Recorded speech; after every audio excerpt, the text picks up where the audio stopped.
छत्रपती संभाजीनगर मधील जे 500 शाखा आहे यांनी बघितलं तर आज सकाळपासून जे पारो ज्योतिर्लिंग विष्णुेश्वर मंदिर आहे तसेच वेरूळ परिसर आहे या ठिकाणी स्वच्छता मोहीम राबवली होती. आणि यातच बघितलं तर विभागीय जे आयुक्त आहे जे श्रीकांत सर आपल्यासोबत आहे. नमस्कार.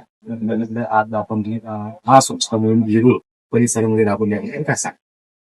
आज छत्रपती संभाजीनगर येथे भागात ज्योतिर्लिंग आपलं विश्वेश्वर गाव आहे. त्या महादेवाचं विशेष करून श्रावण मासामध्ये आम्ही जे आलो होतो आणि लक्षात आलं की खूप दान आहे आणि या सर्व गोष्टी साफ करायचं हे ठरवलं. आणि महानगरपालिका असतील आणि तसेच सर्व ग्रामपंचायती, सर्व शासकीय कर्मचारी अधिकारी एकत्रित येऊन महास्वच्छता अभियान राबवलं. जरी या अभियान राबवत असताना आम्हाला लक्षात आलं की फक्त एक दिवसापुरतं काम करून होणार नाही, परंतु याला कायमस्वरूपी नियोजन करणे फार गरजेचं आहे. त्या अनुषंगाने CSMRT जे आहेत महानगर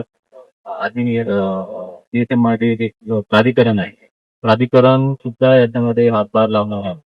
आणि ग्रामपंचायती आणि या ठिकाणी असलेला टेम्पल ट्रस्ट त्या सर्वांना विश्वासात घेऊन या ठिकाणी स्थानिक नेते मंडळी, जिल्हा परिषदेचे अध्यक्ष आहेत, ट्रस्ट आहेत, आमदार आहेत, त्या सर्वांना एक विश्वासात घेऊन एक या ठिकाणी सर्व जाती धर्माचा वारसा आहे.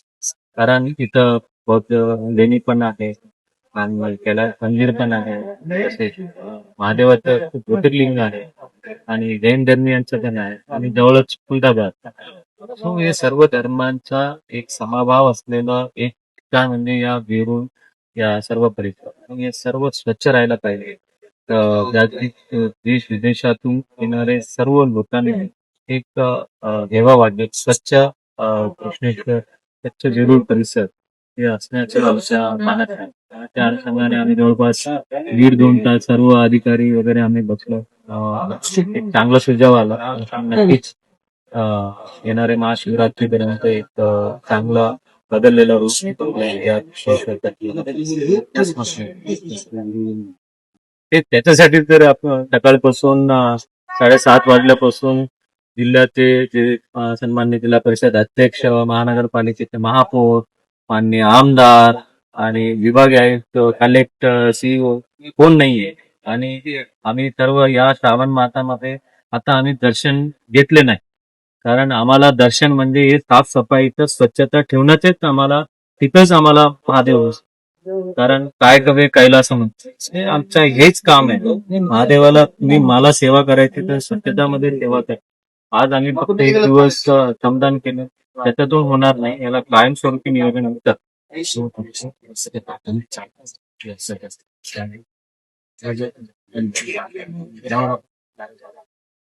पहिला आम्ही आमच्या व्यवस्था उभाच आणि पहिला त्यांना हात जोड समजावून सांग, मग शेवटचे पहले बात, फिर हम हाथ, फिर उसके बाद पेनाल्टी लगा. पहिले आम्ही आमच्या व्यवस्था उभं करतो आणि त्यांचं चूक नसतात.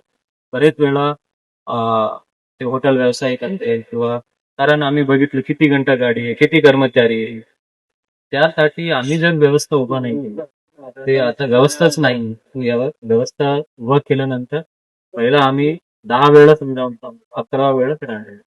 नवनवीन घडामोडी पाहण्यासाठी स्टार महाराष्ट्र न्यूजला सबस्क्राईब करा आणि ताज्या बातम्यांचे अपडेट मिळवण्यासाठी बेल आयकॉनला प्रेस करा आणि परिपूर्ण बातमीबरोबर रहा, इतरांपेक्षा एक पाऊल पुढे.